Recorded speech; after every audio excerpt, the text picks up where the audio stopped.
하나님의 말씀은 창세기 29장 15절에서 20절의 말씀입니다. 라반이 야곱에게 이르되 네가 비록 내 생질이나 어찌 그저 내 일을 하겠느냐. 내 품삯을 어떻게 할지 내게 말하라. 라반에게 두 딸이 있으니 언니의 이름은 레아요 아우의 이름은 라헬이라. 레아는 시력이 약하고 라헬은 곱고 아리따우니 야곱이 라헬을 더 사랑함으로 대답하되 내가 외삼촌의 작은 딸 라헬을 위하여 외삼촌에게 7년을 섬기리이다. 라반이 이르되 그를 내게 주는 것이 타인에게 주는 것보다 나으니 나와 함께 있으라. 야곱이 라헬을 위하여 7년 동안 라반을 섬겼으나 그를 사랑하는 까닭에 7년을 며칠같이 여겼더라. 아멘. 형이나 언니가 있으면 형이나 언니가 입던 옷을 물려받거나 옷을 빌려 입을 수가 있습니다. 그래서 옷을 살 일이 많지 않습니다. 저 역시 형이 있기 때문에 형에게 옷을 물려 입거나 형이 입는 옷을 빌려 입었습니다. 그래서 저는 옷을 많이 사진 않았는데 어느 날인가 너무나 입고 싶은 옷이 생겼습니다. 뭐 옷을 왜 사? 라고 생각을 했는데 그 옷을 볼 때마다 너무나 사고 싶은 겁니다. 어떡하지? 그 옷을 입으면 정말 행복할 것 같았고 그 옷을 입으면 제가 멋있어 보일 것 같은 생각이 들었습니다. 그래서 그 옷을 꼭 한번 입고 싶다라는 마음이 들어서 아르바이트를 해서 옷을 샀습니다. 옷을 사서 입는데 얼마나 기분이 좋던지요. 그런데 놀라운 것은요, 내가 그렇게 멋진 옷을 입었는데 주변의 사람은 제가 그 옷을 샀는지 얻어 입었는지 아무런 관심이 없다는 것입니다. 그런데 상관없습니다. 제가 너무나 좋았기 때문에 그렇습니다. 그리고 그 옷을 며칠 입은 다음에 깨끗하게 빨아서 그 옷을 빨랫줄에 널고 이제 나갔습니다.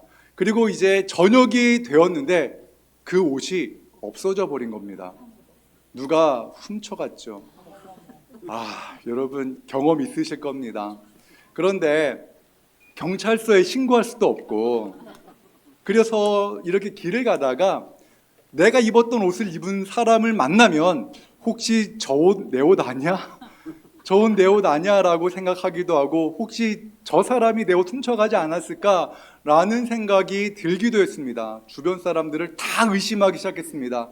그리고 시간이 지나자 아이고 바보야, 왜 옷을 빨아서 왜 바깥에 널었냐, 아이고 사람이 훔쳐갈 거라는 생각을 왜 안 했냐라고 생각하면서 저 자신을 얼마나 책망했는지 모릅니다. 그 옷 하나 사서 입다가 얼마나 불행한 인생으로 전락했는지 아직도 기억이 납니다. 우리는 무언가를 가져서 또한 무언가를 해서 행복해질 수만 있다면 그것을 갖고자 하고 그것을 하려고 합니다.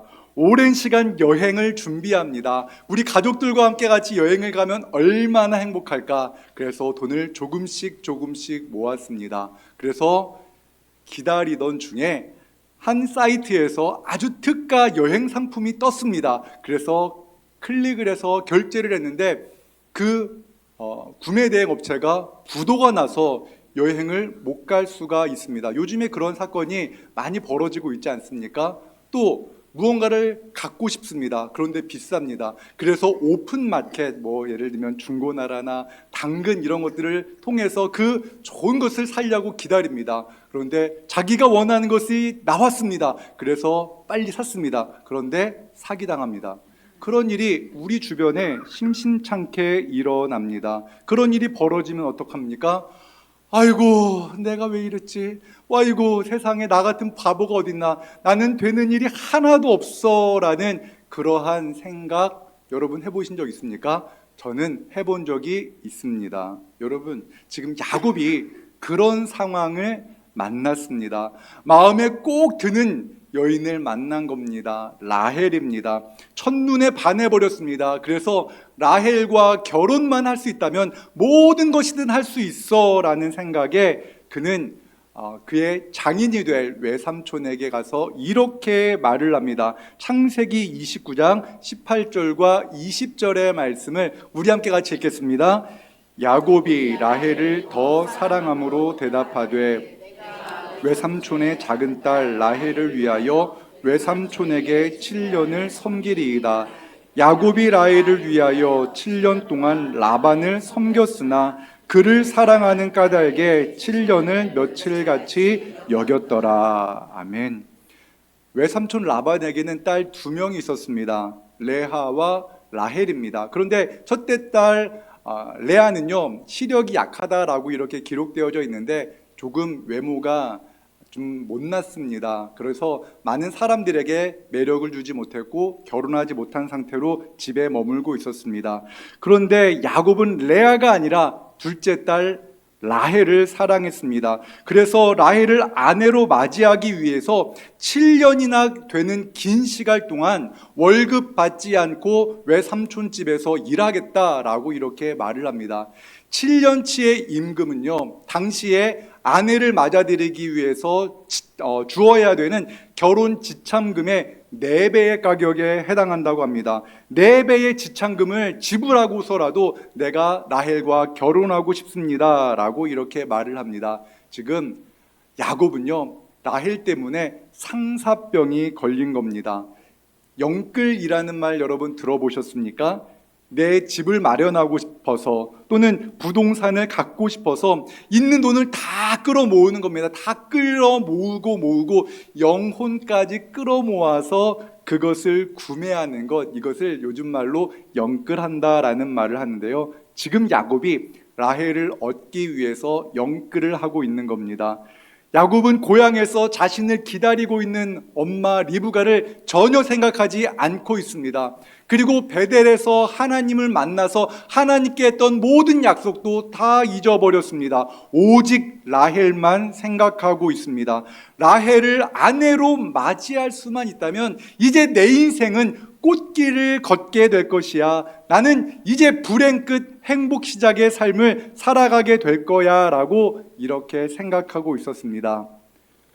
야곱은 외삼촌 라반의 집에서 월급을 받지 않고 7년이나 되는 시간을 열심히 일했습니다. 그런데 라헬을 너무나 사랑한 까닭에 7년이 며칠같이 느껴졌습니다. 그리고 약속한 7년의 시간이 지나자 야곱이 외삼촌에게 갑니다.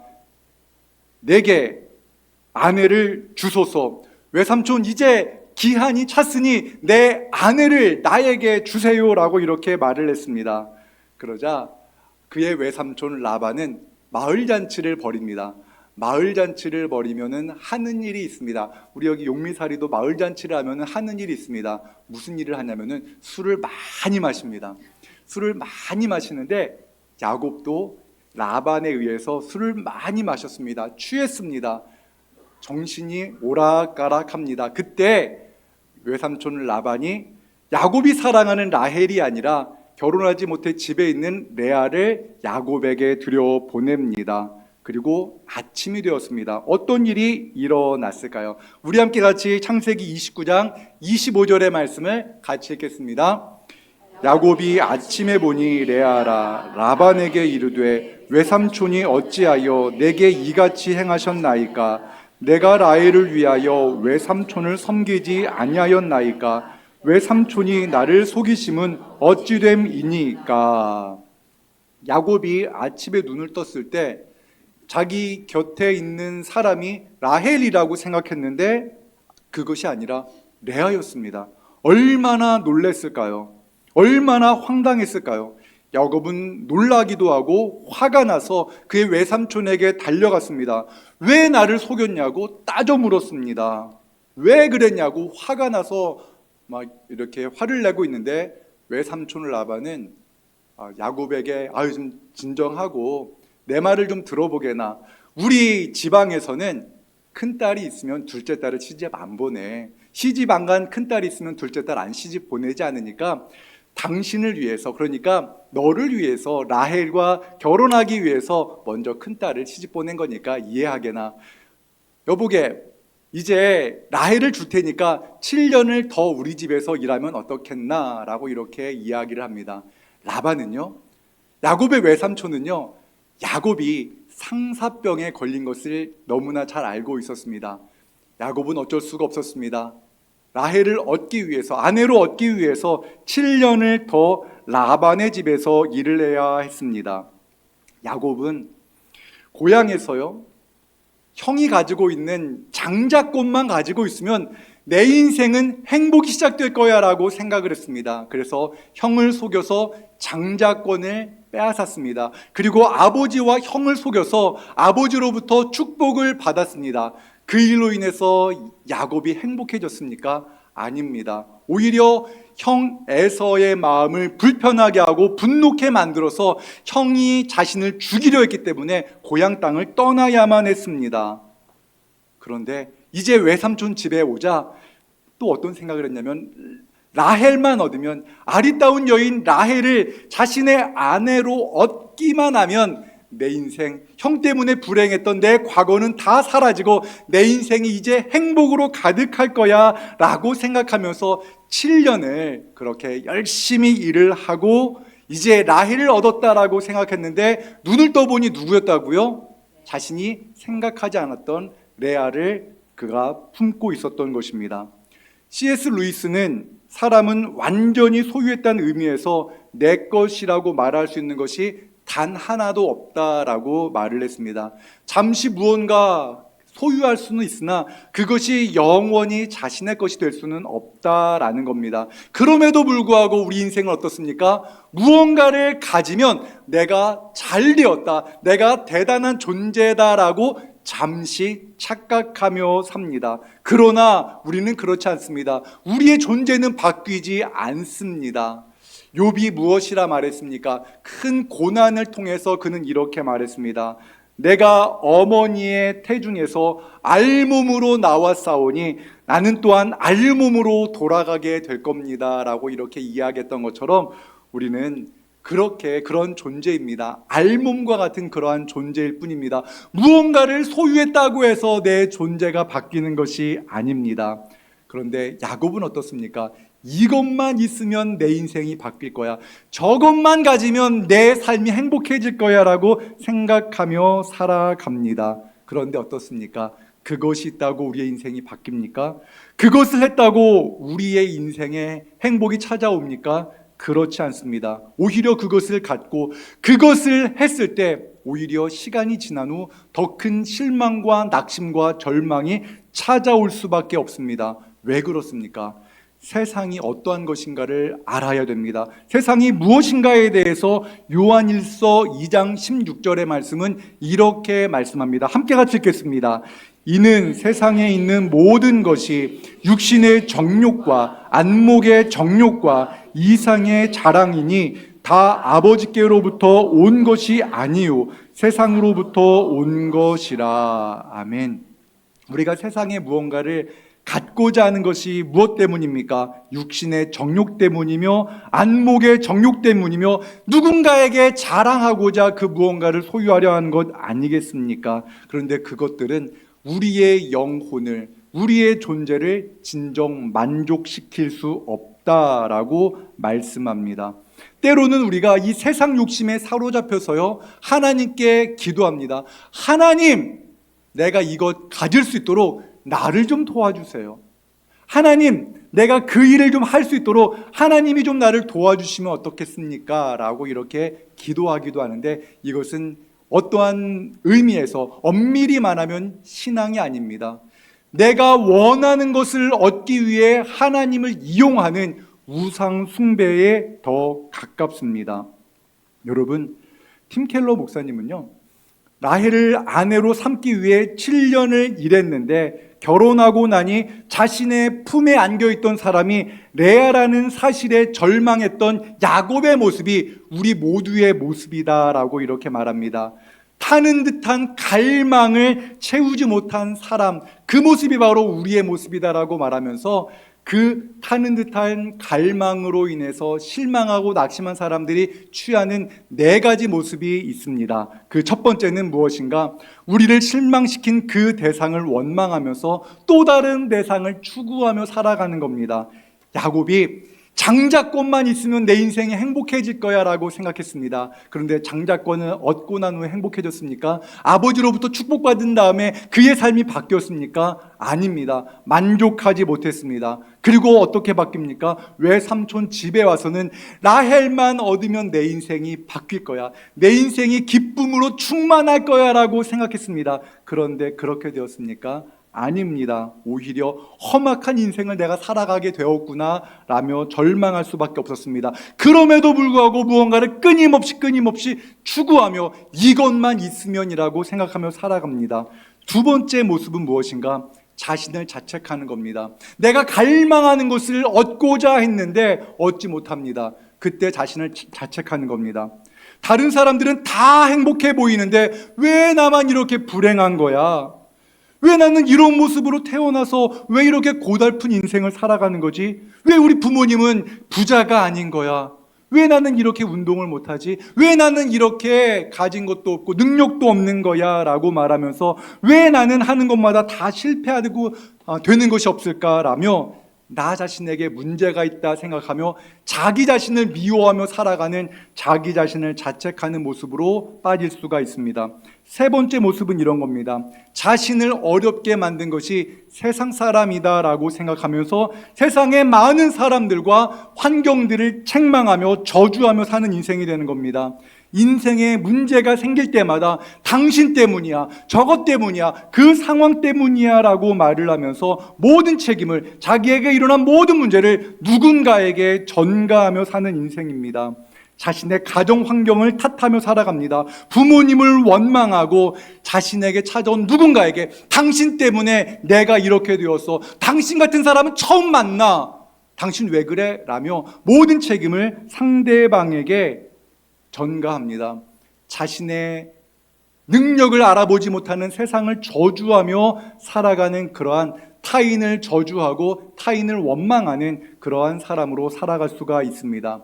마지막으로 네 번째 길이 있는데 그것은 바로 내 삶의 중심을 하나님께 옮기는 삶입니다.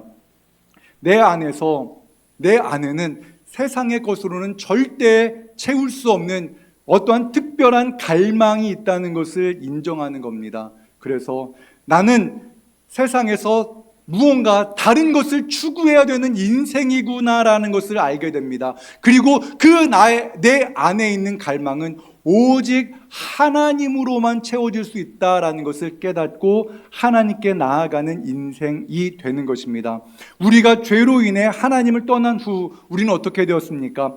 땅의 피조물을 통해 행복해지려고 합니다. 하나님의 영광을 땅의 피조물과 바꾸어서 그것을 추구하며 사는 인생이 되었습니다. 하지만 세상에 있는 것들을 사랑하고 추구하고 얻는다 하더라도 절대로 만족하지 못합니다. 우리 주님 말씀하셨습니다. 요한복음 15장 4절과 5절의 말씀 함께 읽겠습니다. 내 안에 거하라, 나도 너희 안에 거하리라. 가지가 포도나무에 붙어있지 아니하면 스스로 열매를 맺을 수 없음 같이 너희도 내 안에 있지 아니하면 그러하리라. 나는 포도나무요 너희는 가지라. 그가 내 안에 내가 그 안에 거하면 사람이 열매를 많이 맺나니 나를 떠나서는 너희가 아무것도 할 수 없음이라. 아멘. 우리가 예수님 안에 거하지 않으면 그 어떤 세상에 좋은 것을 소유한다 할지라도 잠시 육신의 정욕을 만족하고 안목의 정욕을 채운 후에 다시 무언가를 추구하지 않을 수 없는 그러한 허무한 인생이 될 수밖에 없습니다. 절대로 만족할 수 없습니다. 이 세상은 지나갈 것입니다. 이 세상의 모든 욕심과 정욕은 지나갈 것입니다. 하지만 오직 하나님의 뜻을 행하며 주님 안에 거하는 자만 온전히 설 수가 있다는 이 사실을 믿으시기 바랍니다. 우리가 예수님 안에 있을 때 열매를 맺게 됩니다. 현실에서 라헬을 얻지 못한다 할지라도 절망하거나 낙심하지 않을 수가 있는 겁니다. 8월 추천도서 위라클이라는 책에서 나오는 그 바귀 형제는요, 28살 나이에 불의의 사고를 당했습니다.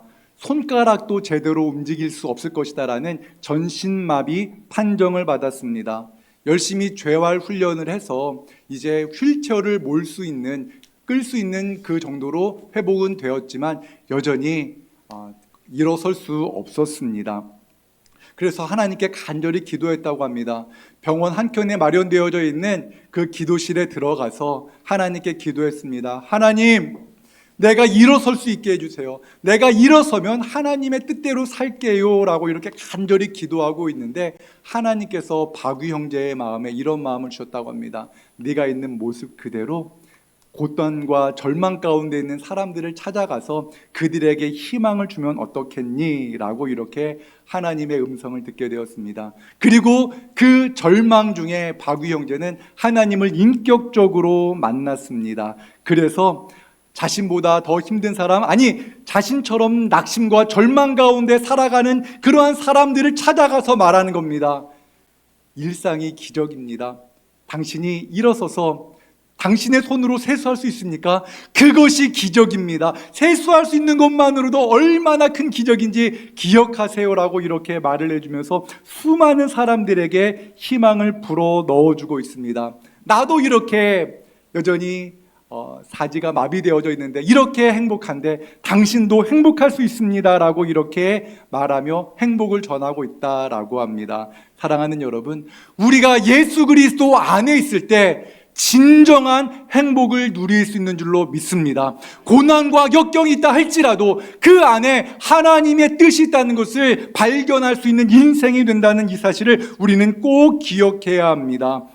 자신의 육신의 정욕과 안목의 정욕과 이생의 자랑을 끊임없이 추구하면 멸망할 수밖에 없는 그 인생, 끊임없이 이생의 것을 추구하며 살아가는 우리, 그래서 멸망으로 치닫는 우리를 위해서 예수님께서 이 땅에 오셨습니다. 나는 누구에게도 사랑받을 수 없어라며 나 자신을 미워하는 그 자존감이 낮은 나 한 사람을 위해서 예수님께서 이 땅에 오셔서 우리의 손을 붙잡아 주십니다. 예수님께서는요, 아리따운 그 라헬의 자손을 통해서 이 땅에 오신 것이 아니라 그 누구도 사랑하지 않는다, 나를 사랑하는 사람은 한 명도 없을 거야 라며 그렇게 낙심해 있는 레아의 자손, 유다의 자손을 통해서 우리 예수님께서 이 땅에 오셨습니다. 그리고 나는 사랑받지 못해 라고 생각하는 그 한 영혼 손잡아 주시고 그의 영혼에게 말씀하시며 너는 천하보다 존귀하다라고 말씀하시기 위해서 예수님께서 이 세상에 오셨습니다. 우리가 실패하고 낙심할 때마다 당신 때문이야, 당신 때문에 내가 이렇게 되었어라며 세상을 원망하는 그 낙심하며 세상을 저주하는 우리를 위해서 그 어그러진 세상 고쳐주시기 위해서 어그러진 그 인격체 우리 주님의 사랑으로 품어주시기 위해서 예수님께서 이 땅에 오셔서 십자가에 달려서 그 세상의 모든 죄와 증오와 원수됨을 다 짊어지시고 예수님께서 십자가에 달려 죽으심으로 우리의 모든 죄를 용서하셨습니다.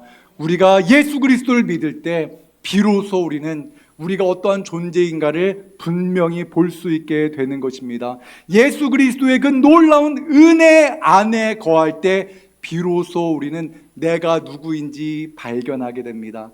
내게 장자권이 없어도, 내게 라헬이 없어도 하나님이 나를 사랑하신다라는 것을 우리는 발견하게 된다라는 것입니다.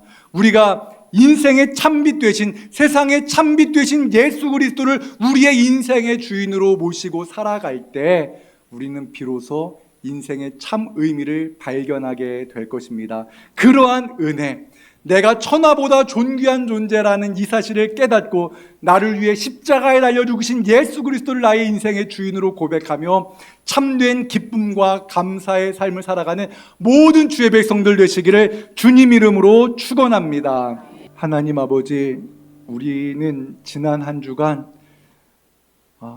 내일이면 없어질, 시간 지나면 사라질 그 헛되고 헛된 것들을 추구하며 살았습니다.